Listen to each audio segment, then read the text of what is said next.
இதே மாதிரி ஒரு ஜூன் மாசம் இந்த இடத்துல நம்ம சபையில நடந்த ஒரு விடுதலை உபவாச கூட்டத்துக்கு நாங்க குடும்பமா நானும் அம்மாவும் அப்பாவும் இந்த இடத்துல வந்து கலந்து கொண்டோம்.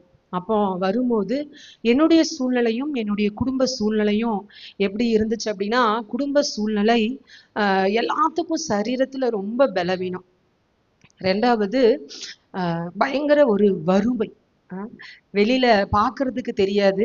ஆனா வீட்டுக்குள்ள நாங்க வந்து அடுத்த வேளை சாப்பாட்டுக்கு என்ன செய்வோம் அப்படிங்கிற ஒரு சூழ்நிலைமை இருந்துச்சு. மூன்றாவது என்னுடைய நிலைமை என்னன்னா, அந்த மீட்டிங்க்கு வந்துட்டு நான் கிட்டத்தட்ட அதுக்கு முன்னாடி 2013ல இருந்து நானு பாரம்பரிய சபைக்கு போற ஒரு குடும்பமா இருந்தாலும் நான் ஒரு 2 வருஷம் சர்ச்சுக்கு என்ன செய்யலைன்னா போகல. அப்போ எனக்கு அன்னைக்கு இங்க ஜெபத்துக்கு அந்த 2015வது வருஷம் நடந்த அந்த ஜெபத்துக்கு நான் முதல்ல நம்ம சர்ச்சுக்கு வந்த அந்த கூட்டத்துக்கு நான் வரும்போது என்னுடைய எண்ணம் என்னன்னா, இந்த மீட்டிங் வந்துட்டு நான் போய் என்ன செஞ்சுக்கணும்னா, நான் சூசைட் பண்ணிக்கணும், நான் தற்கொலை பண்ணிக்கணும். எனக்கு இந்த பூமியில வாழ்றதுக்கு என்ன இல்ல, விருப்பம் இல்ல. அந்த அளவுக்கு என்னுடைய வாழ்க்கையில நிறைய போராட்டங்கள். எந்த அளவுக்கு ஒரு 22, 23 வயசு வரைக்கும் ரொம்ப சந்தோஷமா எந்த ஒரு கவலையுமே இல்லாம இருந்த என்னுடைய வாழ்க்கை, அதுக்கப்புறம் என்னுடைய 24 வயசுக்கு அப்புறம் இந்த பூமியில நம்ம வாழவே கூடாது அப்படிங்கிற ஒரு நிலைமை இங்க வந்துட்டு போய் மரிச்சு போயிடணுங்கிற ஒரு சூழ்நிலைமையில தான் நான் இந்த இடத்துக்கு வந்தேன். அப்ப நம்மளுடைய பழைய சர்ச்சு, அப்ப அங்க உள்ளெல்லாம் சேர் போட்டிருக்க மாட்டாங்க. எனக்கு கீழே உட்கார முடியாது. 2 இரும்பு சேர் இருக்கும். அதை வெளியில போட்டு வெளியில அந்த பந்தலுக்கு கீழே நான் உட்கார்ந்திருந்தேன். அங்க உள்ள என்ன செய்தி கொடுத்தாங்க, அது எந்த அளவுக்கு எனக்குள்ள போச்சு அதெல்லாம் இல்லை.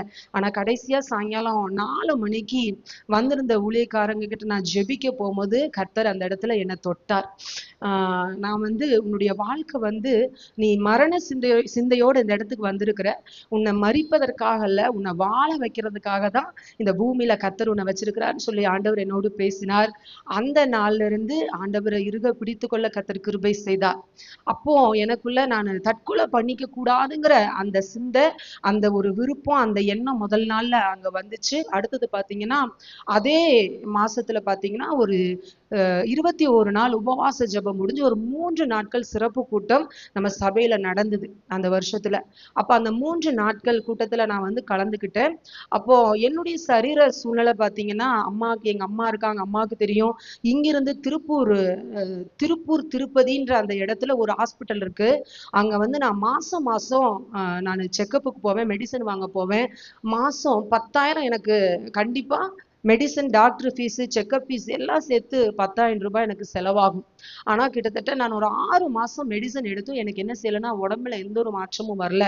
அந்த கூட்டத்துல பாத்தீங்கன்னா அந்த 3 நாள் உபவாச கூட்டம் நடக்கும்போது அந்த கடைசி நாள் கர்த்தர் எனக்கு இருந்த பலவீனத்துல பூரண சுகத்தை கொடுத்தார்.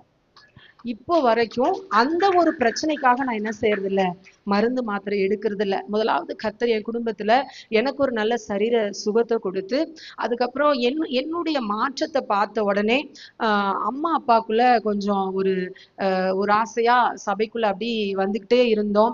வர்ற நாட்கள்ல வருமானம் இல்லாம ரொம்ப நாங்க சிரமப்பட்டோம். அப்ப எங்களுடைய எண்ணம் எப்படி இருந்ததுன்னா, இந்த ஊருக்குள்ள இருக்கவே கூடாதுங்கிற எண்ணம் எனக்கும் எங்க அப்பாவுக்கும் இருந்துச்சு. ஏன்னா நான் பிறந்து வளர்ந்து படிச்சது எல்லாமே இந்த ஊர்ல தான். இதே ஊர்ல கஷ்டப்படுகிற ஒரு வறுமையான ஒரு சூழல், விசாரிக்க ஆள் இல்லாத ஒரு சூழல் இருக்கும்போது எனக்கும் எங்க அப்பாவுக்கு என்னன்னா இந்த ஊரை விட்டு என்ன செஞ்சிடணும், போயிடணும்னு அப்படி ஒரு சூழ்நிலைமை.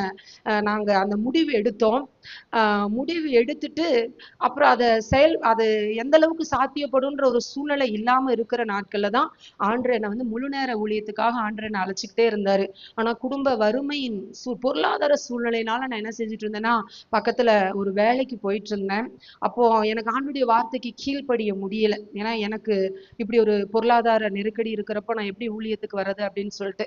அப்ப எனக்கு நல்லா ஞாபகம் இருக்குது, 2017வது வருடம் ஜனவரி 20ஆம் தேதி எனக்கு சர்ச்சும் வேண்டாம், ஆண்டவரும் வேண்டாம்னு சொல்லிட்டு ஒரு வெள்ளிக்கிழமை நான் என்ன செஞ்சுட்டேன்னா, நான் திருப்பூர்ல நான் போய் வேலை பார்க்குறேன்னு சொல்லி எங்க அண்ணா கூட நான் போறேன்னு சொல்லி நான் போயிட்டேன்.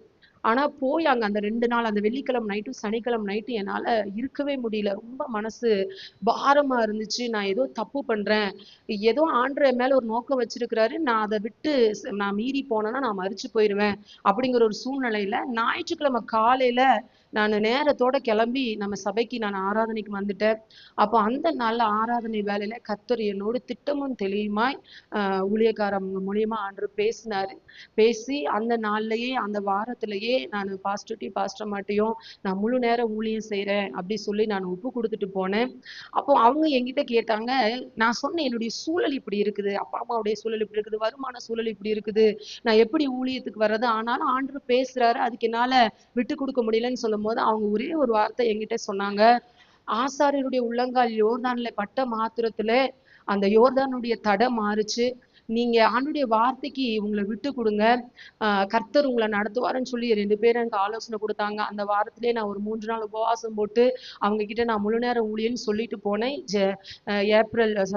ஜனவரி 2027ல மார்ச் 2017 மார்ச் மாசம் நான் முழு நேர ஊழியத்துக்கு பிரதிஷ்டை நம்ம சபையில ஒரு 21 நாட்கள் உபவாசம் இருந்து நம்ம சபையில என்னை ஊழிய பிரதிஷ்டை பண்ணினாங்க. அந்த நாட்களிலே சொன்ன ஊழியக்காரங்கள் மூலியமா கர்த்தர் பேசின வார்த்தையின்படி அதே வருஷம் மே மாசம் ஒரு தொழிலை கர்த்தர் என்ன செய்தாருன்னு எங்க அப்பாவுக்கு கொடுத்தார். எங்க அப்பாவுக்கு தொழில் கொடுத்தாருன்னா எங்க அப்பாவுக்கு அப்ப 65 வயசு. 65 வயசுல ஒரு கடைய வீட்டுல இருக்கிற ஒரு சின்ன இடத்துல கடைய விசுவாசத்தோடு நடத்த ஒண்ணுமே இல்லாம வெறும் செல்ஃப் தான் இருக்கும்.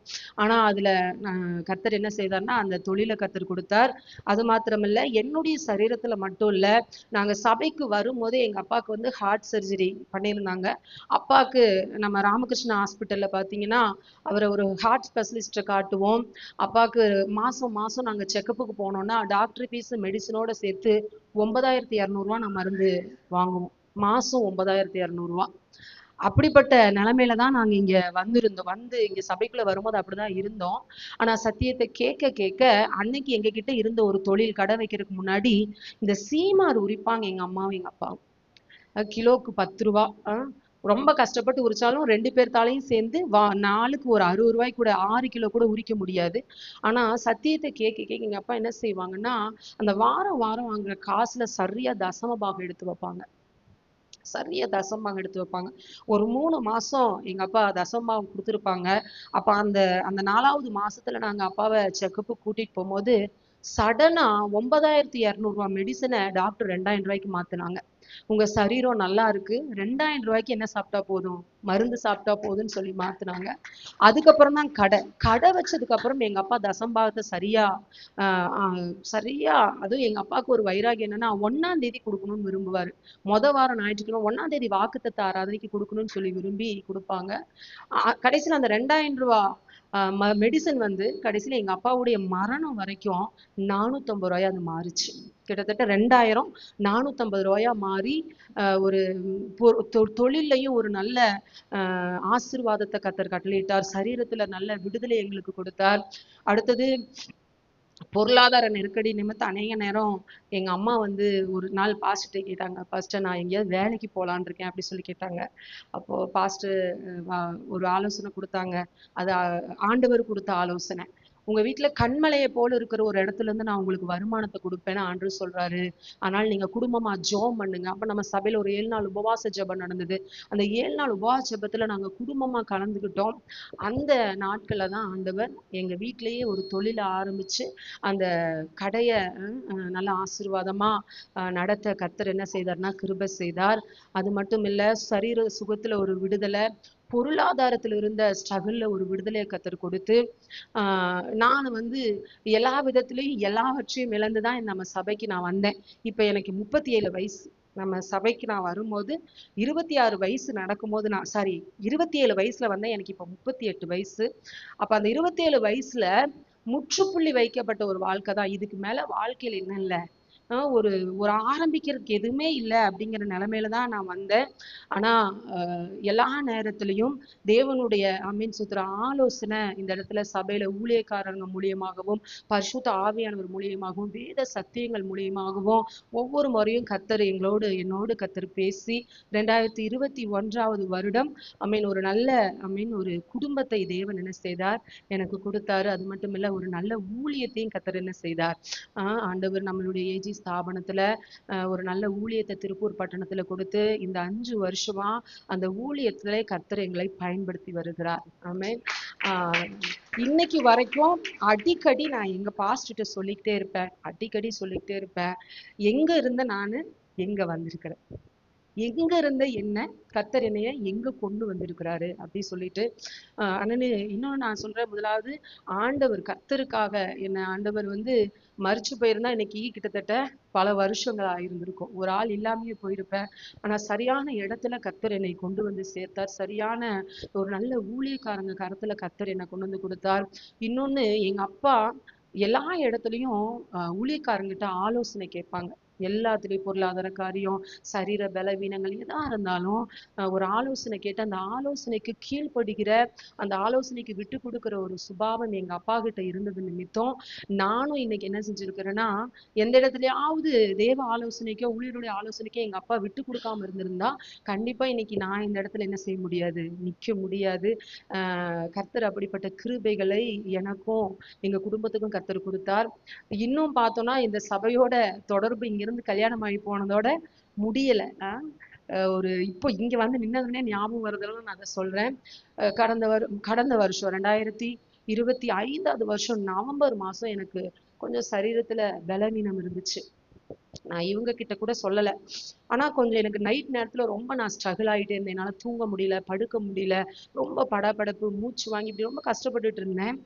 அப்போ ஒரு ஒரு 10-20 நாள் நான் இவர்கிட்ட மறைச்சுக்கிட்டே இருந்தேன். எனக்கு என்ன செய்யுதுன்னே எனக்கு சொல்லவும் தெரியல. எனக்கு சொல்லவும் அப்படிப்பட்ட ஒரு சூழல் இல்லாத நிலையில ஒரு நாள் பாஸ்டர் அம்மா எனக்கு ஃபோன் பண்ணாங்க. பாஸ்டர் அம்மா ஃபோன் பண்ணி நல்லா இருக்கீங்களா அப்படி சொல்லி கேட்டாங்க. நல்லா இருக்கேன் சிஸ்டர் அப்படின்னேன். இப்போ உடம்பு நல்லா இருக்கான்னு கேட்டாங்க. அவங்க கேட்டோன்னே எனக்கு சுருக்குன்னு ஆயிருச்சு. ஏன்னா நான் ஒரு 10-20 நாளா கொஞ்சம் முடியாம வெளியிலயும் சொல்லாம ஸ்ட்ரகிள் பண்ணிட்டு இருந்தேன். அப்ப அவங்க ஃபர்ஸ்ட் நல்லா இருக்கேன்னு சொல்லிட்டு அப்ப ஏன் சிஸ்டர் அப்படி கேக்குறீங்கன்னே, பாஸ்டருக்கு இப்படி ஒரு சொப்பனம் வந்திருக்குது, உங்களுக்கு சரீரத்துல ஏதோ ஒரு பலவீனம் வர மாதிரி ஆண்டவர் ஒரு சொப்பனத்தை கொடுத்திருக்கிறாரு, நீங்க கொஞ்சம் கவனமா இருங்கன்னு சொன்னோடனே நான் சொல்லிட்டேன். ஒரு 10-20 நாளா நான் இப்படி கஷ்டப்பட்டுட்டு இருக்கேன் பாஸ்டர்மா அப்படின்னோடனே உடனே இவங்க மீட்டிங் போயிருந்தாங்க. பாஸ்டர் உடனே இவருக்கு ஃபோன் பண்ணி இமீடியட்டா போய் சிஸ்டர் ஹாஸ்பிட்டல் கூட்டிட்டு போங்கன்னு சொல்லி உடனே நாங்க ஹாஸ்பிட்டல் போனா டாக்டர் பயங்கர திட்டு. ஏன்னா பிளட்டு சுத்தமா உடம்புல இல்லாததுனால ஹார்ட்டுக்கு ரத்தம் என்ன ஆகல, பம்ப் ஆகி போகல. இப்ப டாக்டர் இவரை சத்தம் போட்டாங்க, என்ன உங்க மனைவி இப்படி வச்சிருக்கிறீங்க, அவங்க உடம்பு எப்படி இருக்குது, அவரு காரணம் இல்ல, அதுக்கு நான் தான் காரணம். ஆனா இவங்களுக்கு இப்படியெல்லாம் இருந்திருக்குமே உடம்பு, அவங்க உங்ககிட்ட சொல்லலையானு இவரு சொல்லல அப்படின்னாரு. இப்ப டாக்டர் ரொம்ப சில ஆபத்துக்களை எல்லாம் சொன்னாங்க. எப்படி நீங்க இந்த இடத்துல வந்து நிக்கிறீங்க, இவ்வளவு ப்ராப்ளம் இருக்கு, இவ்வளவு பிபி உங்களுக்கு ஹை லோவா இருக்குது அப்படின்னு சொல்லி உடனே இமீடியட்டா ட்ரீட்மெண்ட் பார்த்து ஒரு 2-3 மாசம் நான் ட்ரீட்மெண்ட்ல இருந்தேன். இப்போ கர்த்தர் கிருபையா எனக்கு நல்ல சரீர ஆரோக்கியத்தை கொடுத்திருக்கிறார். நான் என்ன சொல்ல நான் விரும்புறேன் அப்படின்னா, கல்யாணம் பண்ணி கொடுத்ததோட என்னை என்ன செய்யல, எனக்காக ஜெபிக்கிறத அவங்க என்ன செய்யல, விட்டுறல. நான் ஒவ்வொரு நாளும் அதுக்காக ஆண்டவருக்கு நான் நன்றி சொல்லுவேன். இந்த சபையின் மூலமா என்னென்ன வாக்குத்தத்தங்களை வார்த்தைகளை எனக்கு கர்த்தர் கொடுத்தாரோ. 2019வது வருஷம் ஒரு நாள் செய்தி வேலையில பாஸ்டர் மூலியமா பேசினாங்க. சூனேமியால் பஞ்சத்தின் நாட்கள்ல இழந்து போனதை 7 மடங்கா பெற்றுக்கொள்வதை போல கர்த்தர் உனக்கு தருவாரு அப்படி சொல்லி ஆண்டுடைய வார்த்தை வந்துச்சு.